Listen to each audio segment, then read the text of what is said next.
जय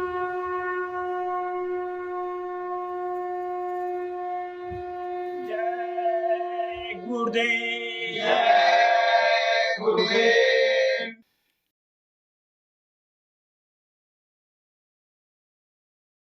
जय गुरुदेव। जय गुरुदेव। बार बार करूं बीनती, सतगुरु स्वामी आगे दया करो दाता मेरे, चित चरणन लागे। बार बार करो विनती, सतगुरु स्वामी आगे दया करो दाता मेरे, चित चरणन लागे। जन्म जन्म रही भूल में, नहीं पायो भेदा, काल कर्म के जाल में रही भोगत खेदा। जन्म जन्म रही भूल में, नहीं पायो भेदा, काल कर्म के जाल में रही भोगत खेदा। भाग्य जगा मेरा आदि का, मिले सतगुरु आई, सतगुरु स्वामी धाम का मोहि भेद जनाई। भाग जगा मेरा आदि का, मिले सतगुरु आई, सतगुरु स्वामी धाम का मोहि भेद जनाई। ऊंच से ऊंचा देश है, वह अधर ठिकानी, बिना संत पावे नहीं, सूरत शब्द ठिकानी। ऊंच से ऊंचा देश है, वह अधर ठिकानी, बिना संत पावे नहीं, सूरत शब्द ठिकानी।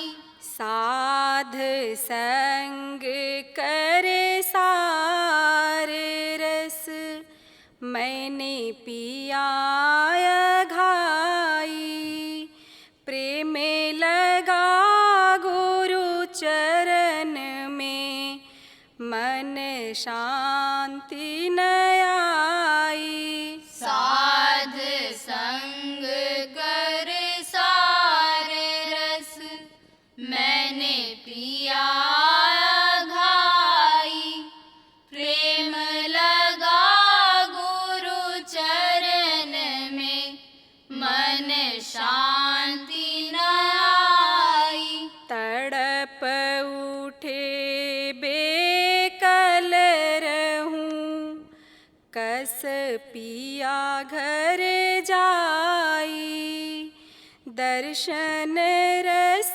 नित नित लेहूं, गहे मन थिरताई। तड़प उठे बेकल रहूं, कस पिया घर जाई, दर्शन रस नित नित लेहूं,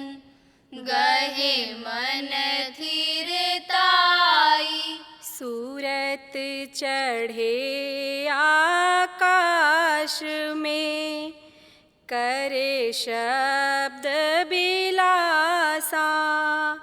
धाम धाम निरखत चले, पावे निज घर वासा।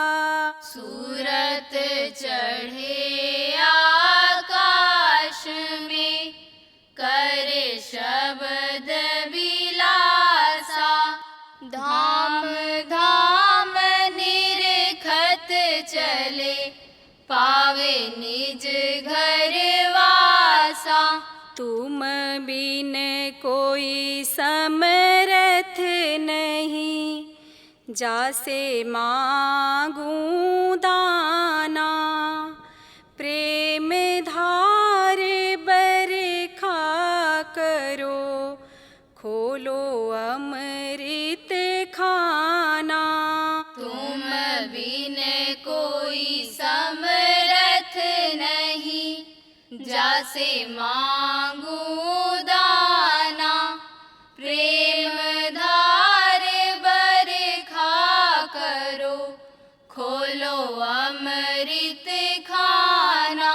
दीन दयाल दया करो, मेरे समरथ स्वामी। सुकर करूं गावत रहूं, नित सतगुरु स्वामी।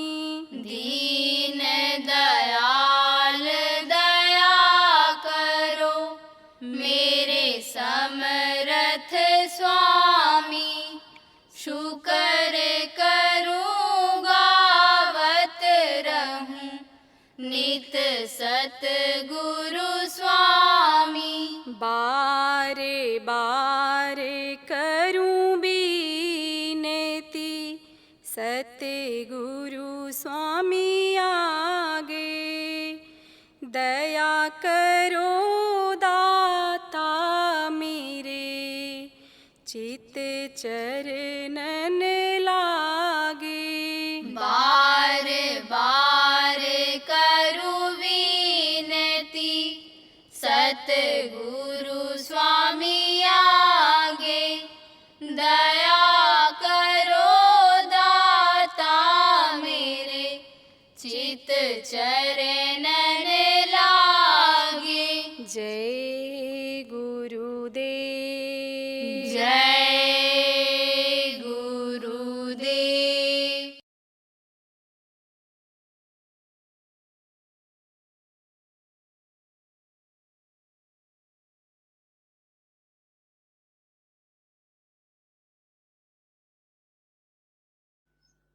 मनुष्य को स्वभाव बदलना पड़ता है।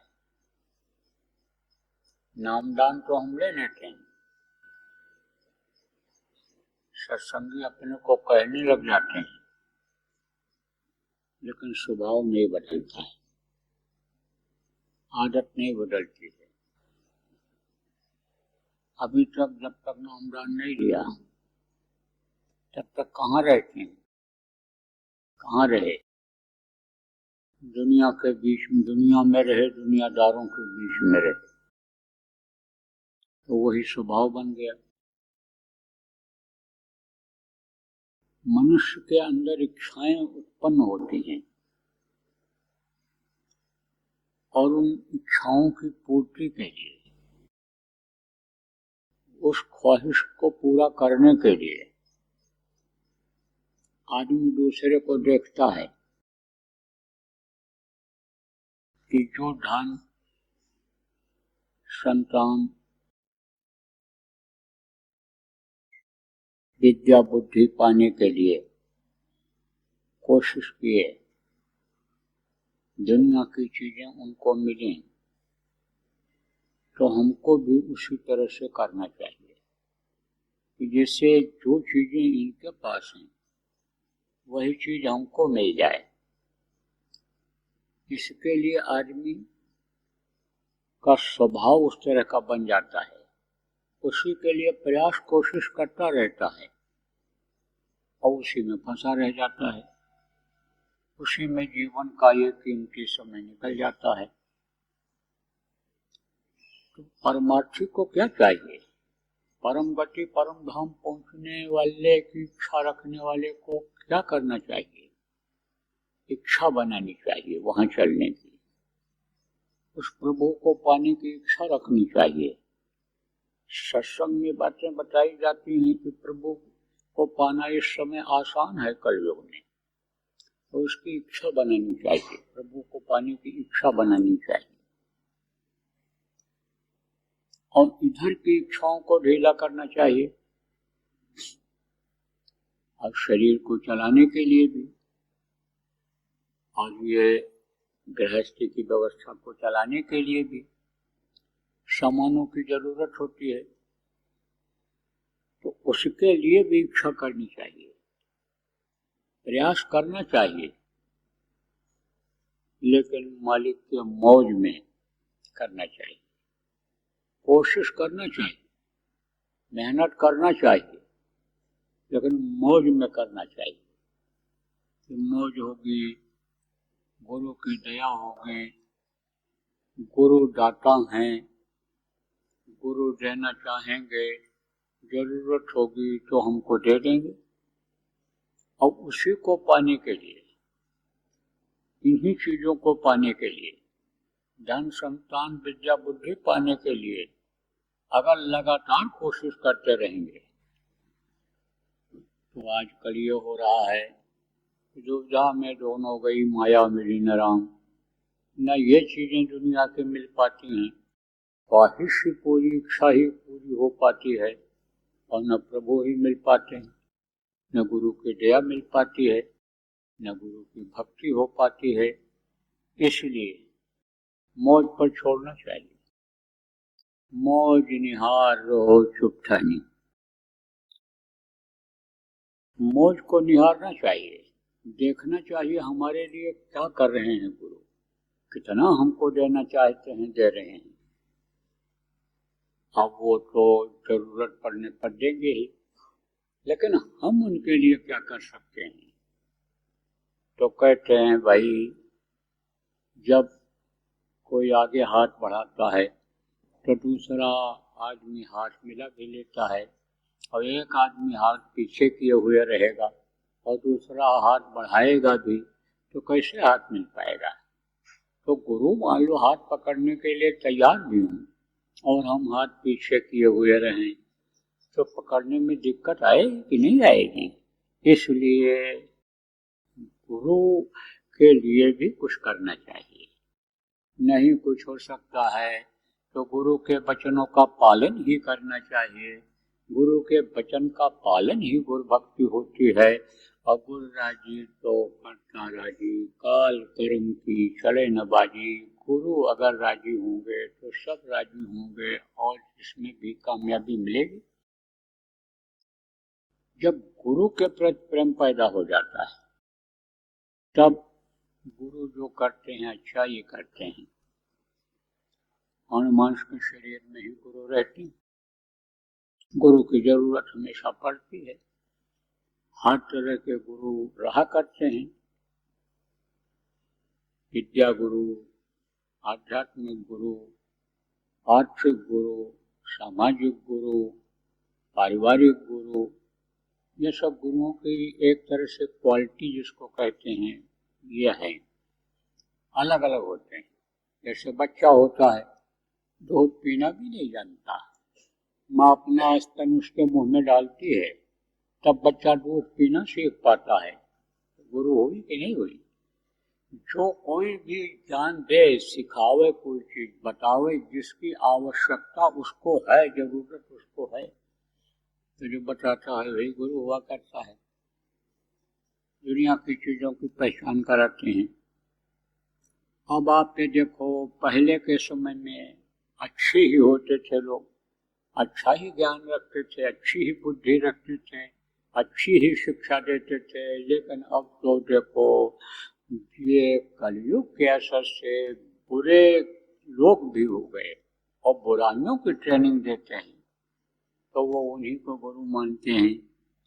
तो गुरु यानी समझो कि इस धरती पर हमेशा रहे हैं और गुरु की जरूरत भी है, लेकिन जो बुराइयों की शिक्षा देते हैं, बुराई सिखाते हैं, उनको इस बात को सोचना चाहिए जो बुराई की शिक्षा लेते हैं, उसमें आगे बढ़ना चाहते हैं, उनका क्या हश्र होता है, क्या हाल होता है।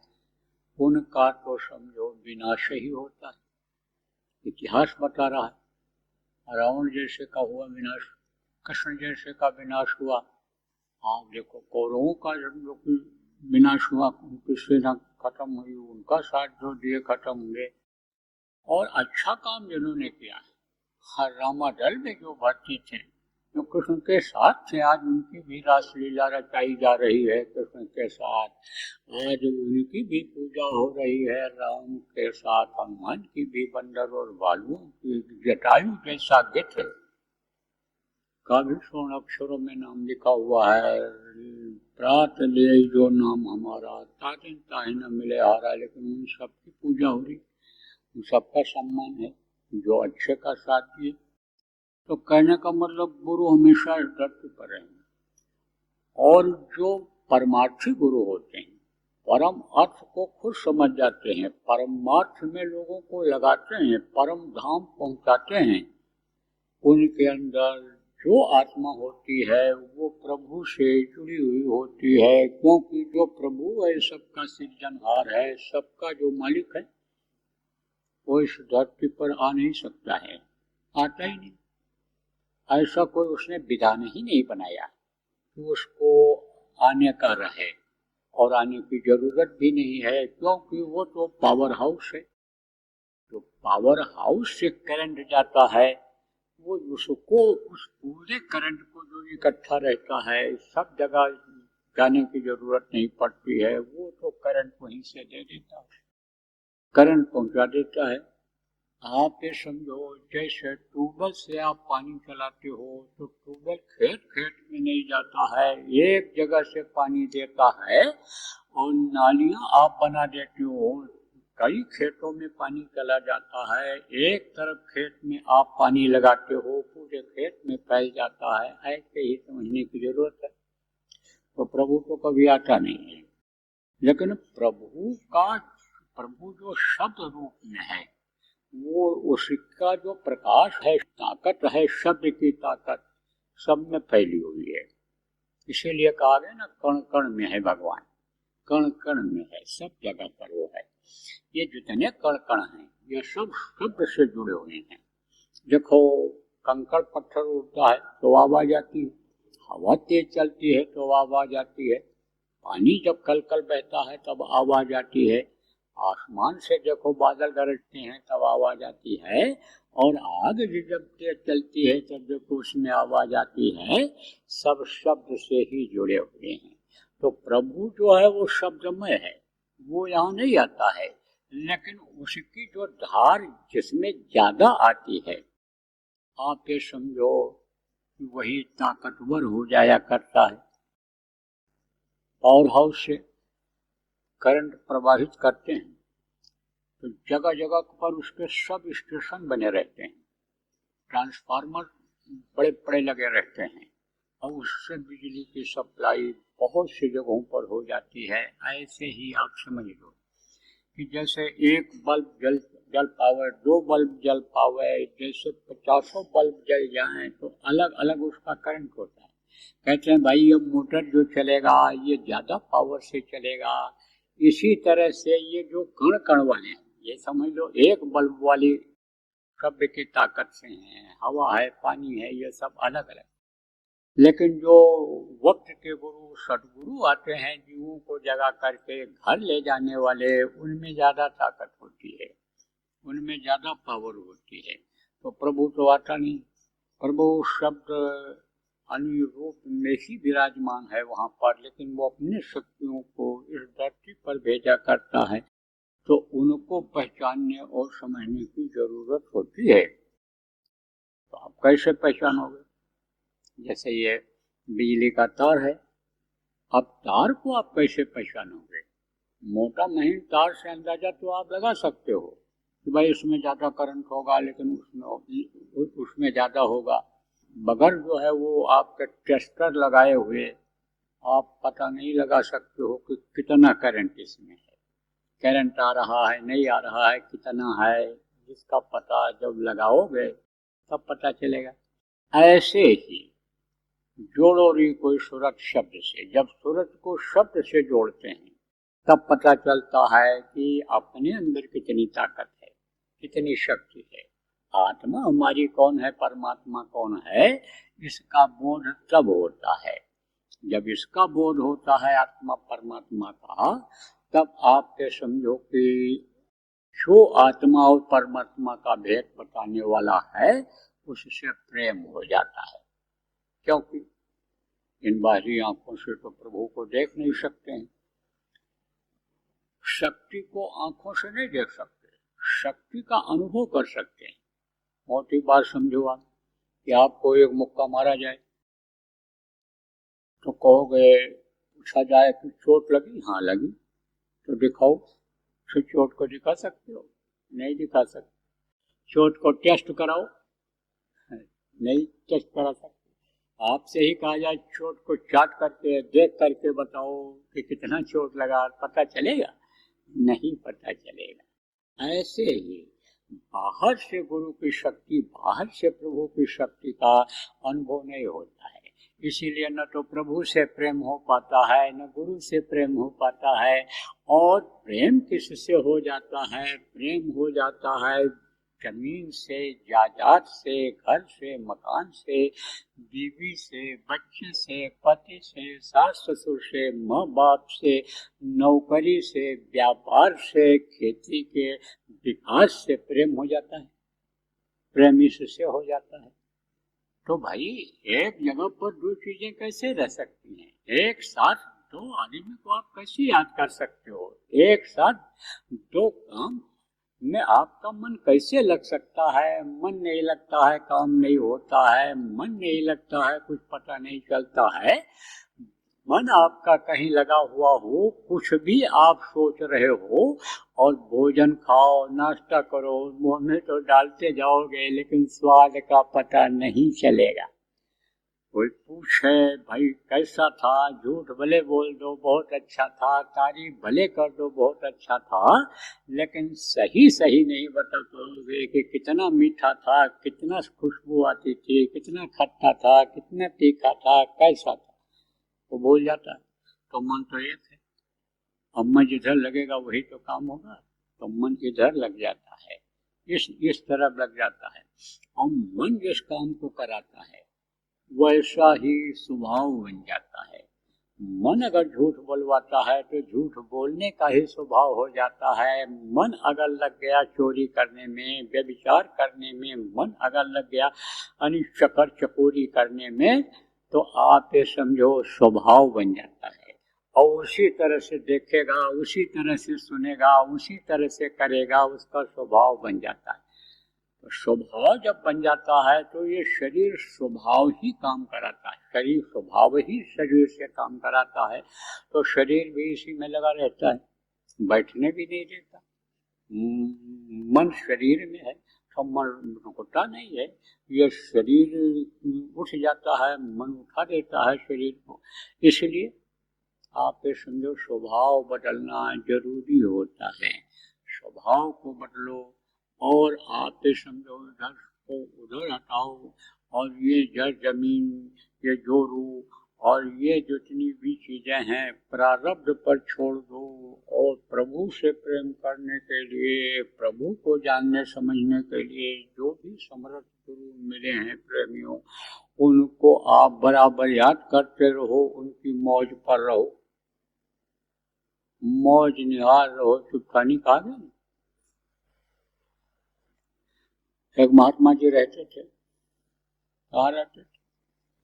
उधर बाहर कुटिया बना करके गांव से दूर बाहर भजन भाव भक्ति करते रहते थे। तो गांव के लोग जाते थे, बैठते थे वहाँ, कुछ न कुछ समझाते रहते थे। आत्माओं का काम क्या है? परमार्थ के कारण संतन धरा शरीर, दूसरे को समझाने बताने, परम का अर्थ बताने, परम पद को दिलाने का ही काम हुआ करता है।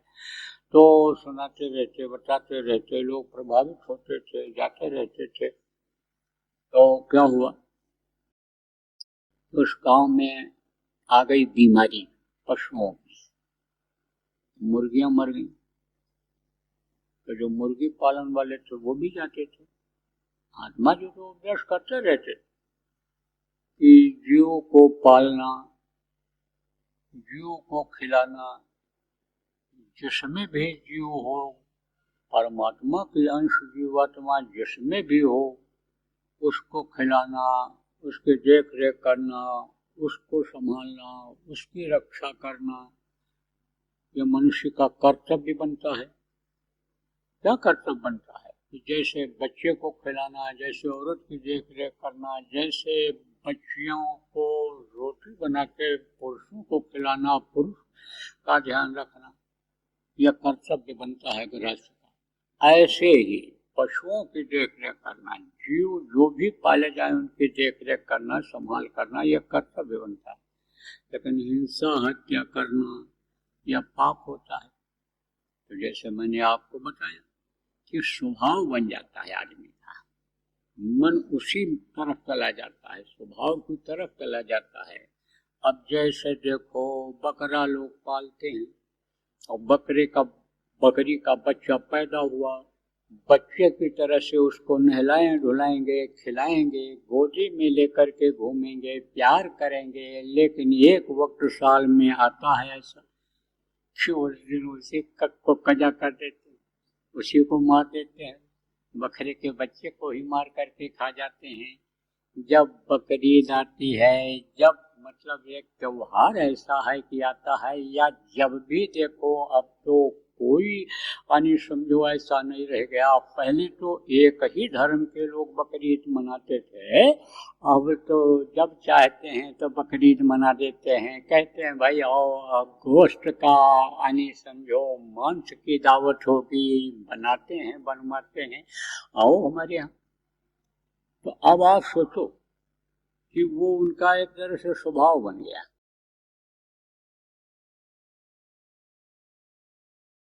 लक्षण सब दिखाई पड़ रहे हैं।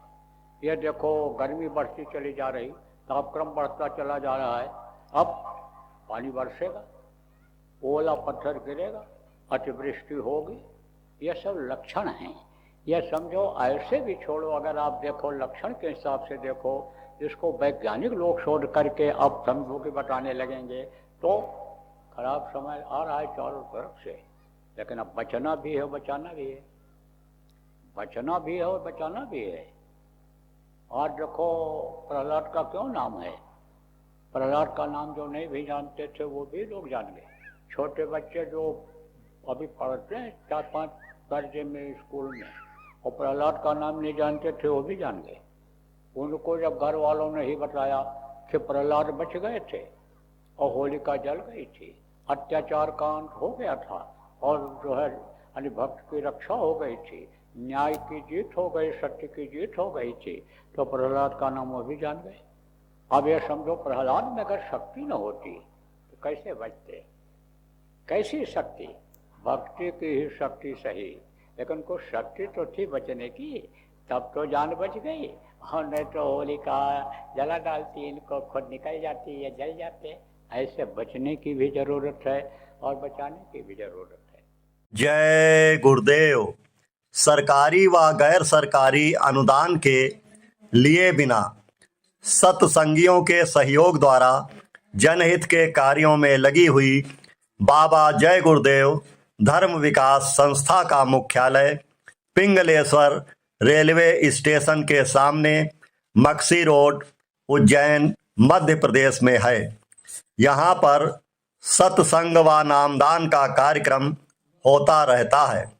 अतः आप श्रोताओं से अनुरोध है कि बाबा उमाकांत जी महाराज के आश्रम उज्जैन एक बार परिवार सहित जरूर पधारिएगा। आपके सुझाव के लिए व्हाट्सएप नंबर 9575600700। जय गुरुदेव, जय गुरुदेव।